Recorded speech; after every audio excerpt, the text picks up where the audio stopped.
Pwede kang makaipon pang daw ng bahay sa isang taon gamit tong siyam na sikretong di sasabihin ng mga repairman. Isa, nabaling angle valve sa loob ng pader.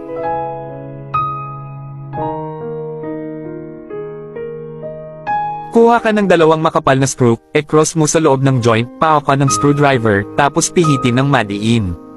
Lalabas agad. 2. Anti-baho at anti-ipis sa floor drain.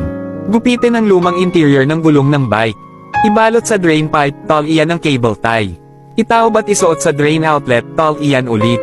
Hindi na aamoy, hindi na makakapasok ang ipis at insekto. 3. Tumutulong shower hose. Huwag palitan agad. Tanggalin ang shower head sa hose, alisin ang gasket. Sikwatin ang tansong takip, hugitin ang hose sa loob. Putulin ang butas na parte, ibalik ang takip, ikabit ulit. Ayos na.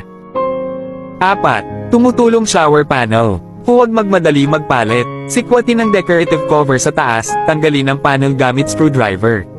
Luma na yung O-ring sa loob kaya tumutulo. Balutin ng ilang ikot ng plastic ang gasket, ibalik lahat. Solved! 5. Lumuluwag na bisagra ng cabinet. Huwag magbayad sa repair. Siksikan ng bulak ang butas ng tornilyo, patikin ng mighty bond, patuyuan sandali, tapos higpitin ulit ang screw. Kapit na. 2. Gripo na tumutulo. Sikwatin ang takip sa taas, tanggalin ang handle.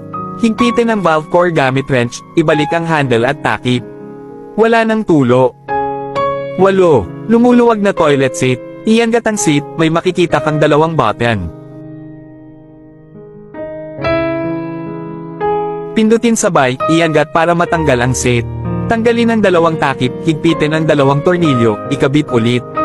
Fixed. Siyam. Gas stove na dilaw ang apoy.